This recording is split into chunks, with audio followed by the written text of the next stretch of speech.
Hacking often brings to mind shadowy figures breaking into systems, conjuring images of digital intruders lurking in the dark corners of the internet. We envision individuals with malicious intent, exploiting vulnerabilities for personal gain or causing widespread disruption. But there's another side, ethical hacking. A world where hacking skills are used for good, to protect and defend. Ethical hackers, or white hats, are the digital guardians of our interconnected world. These are security professionals authorized to break into systems, but with a crucial difference in purpose. Their mission isn't to steal, corrupt, or cause harm, but to find vulnerabilities before criminals do, acting as a proactive defense against cyber threats. Their mission is to simulate real attacks, mimicking the tactics and techniques of malicious actors. By doing so, they expose weaknesses so organizations can fix them first, strengthening their security posture before a real attack occurs. Think of them as digital locksmiths, experts in the art of security. They're using the same tools as burglars, understanding the intricacies of lockpicking and security systems. But their goal is to strengthen, not exploit your defenses, ensuring that your digital assets remain secure. Simply installing firewalls isn't enough. It's a necessary first step, but not a complete solution. To truly protect your systems, you need to think like an adversary, anticipating their moves and understanding their motivations.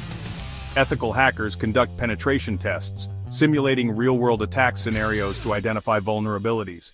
They're probing networks, applications, and even people, using social engineering techniques to assess the human element of security. All this to uncover flaws, weaknesses, and potential entry points for attackers. By finding these weaknesses first, before malicious actors can exploit them, companies can patch them, implementing necessary security updates and fixes. This proactive approach is crucial for protecting their assets and reputation, maintaining customer trust, and ensuring business continuity. It's a proactive approach, a forward-thinking strategy that prioritizes prevention over reaction. It's like hiring a locksmith to test your locks before a burglar does, identifying vulnerabilities before they can be exploited. The stakes are high. The consequences of a cyber attack can be devastating. A single breach can cost millions in financial losses, legal fees, and recovery expenses. Beyond the financial impact, a data breach can destroy trust, damaging a company's reputation and eroding customer loyalty. Headlines about massive data leaks are becoming increasingly common, a stark reminder of the ever-present threat of cybercrime.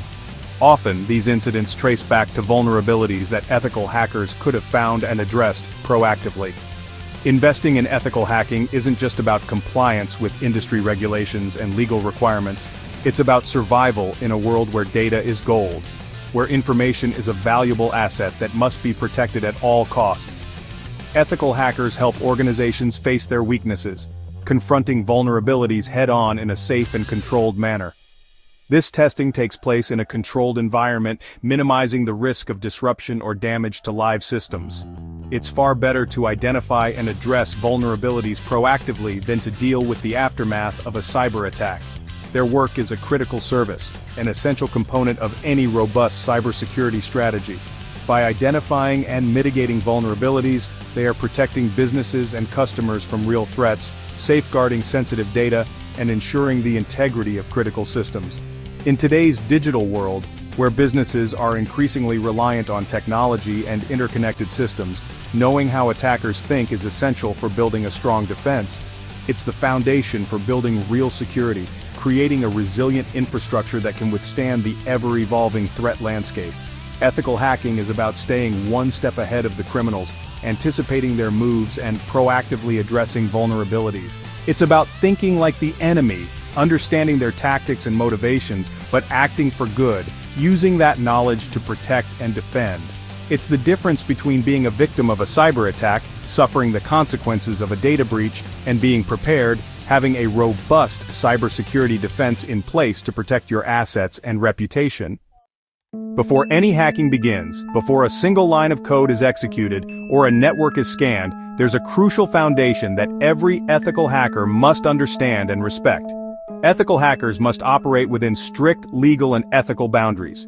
These aren't just suggestions. They are the guardrails that keep us on the right side of the law and ensure our actions are contributing to a safer digital world. The golden rule: never hack without explicit written permission from the system owner. This isn't a gray area, it's a bright line. This contract defines in clear and unambiguous terms what's in scope, what systems and applications you are authorized to test, what's off-limits, what areas are explicitly excluded from your testing, and protects both parties. It provides legal protection for you, the ethical hacker, and ensures the client understands the extent of the testing being performed. Stepping outside the agreed scope, even with good intentions, is a serious breach of trust and the law. It can lead to severe legal consequences and damage your reputation beyond repair. If you're hired to test a website, to identify vulnerabilities in its code and infrastructure, you can't touch the HR systems unless it's in the agreement. Accessing sensitive employee data without authorization is a clear violation. Confidentiality is crucial. It's the bedrock of trust in this field. You'll see sensitive data, including trade secrets, customer information, and internal communications, and it must stay private. Findings are reported only to the client through secure channels. This ensures that sensitive information isn't exposed to unauthorized parties. Sharing or misusing this information, whether intentionally or accidentally, is a severe violation. It erodes trust and can have devastating consequences for the client. The principle of do no harm guides every action. It's a fundamental ethical consideration. Identify vulnerabilities, don't exploit them. Your goal is to help improve security, not to cause damage. If you find a flaw that could crash a server, a critical vulnerability that could bring down a system, you document it, not crash it. Provide detailed information about the vulnerability and how it can be fixed. The test should be as non-intrusive as possible, minimizing any potential disruption to the client's operations. Balancing realism with responsibility. Simulate real-world attacks, but always with the understanding of the potential impact. These boundaries build trust, fostering strong relationships with clients, and ensure ethical hacking remains a force for good, a vital component of a secure digital ecosystem. Without them, there's no difference between a white hat and a criminal. The ethical compass is what sets us apart. Every ethical hack starts with a detailed plan. Together with the client, you define clear goals: compliance, app security, or overall defense. The scope is documented. Specific IPs, domains, and systems are in or out. Timing matters. Off-peak for safety, or business hours to test real-time response. The type of test, white box, black box, or gray box, depends on the client's needs. Legal agreements are finalized, protecting both sides and clarifying what's allowed. Risky techniques like denial of service or social engineering are discussed and approved or banned. Every detail is captured in writing before you begin. This planning phase ensures a smooth, professional, and legally sound engagement. Without a solid blueprint, the operation risks failure. Preparation is everything. With the plan set, the crucial phase of reconnaissance begins. It's time to gather information and understand our target. This involves gathering intel without alerting the target, a delicate balancing act of observation and discretion. We need to be like shadows, unseen and unheard. Passive recon means scouring public sources, the open-source intelligence available to anyone who knows where to look. This includes meticulously examining company websites, the front door to their digital presence, leveraging the power of Google using advanced search operators to unearth hidden information, exploring LinkedIn, a goldmine of professional profiles and organizational structures, delving into GUI's records to uncover domain ownership and registration details. From these sources you can uncover employee names, roles, and reporting structures. We can also deduce email formats, a crucial piece for potential phishing attempts. And sometimes you might even stumble upon sensitive documents inadvertently exposed to the public internet. Active recon is more direct, involving interaction with the target's systems. This includes gentle probing like ping sweeps and port scans, carefully testing the waters. These techniques allow us to map the digital landscape, revealing the network's architecture. Tools reveal what technologies and services are in use, providing insights into their infrastructure.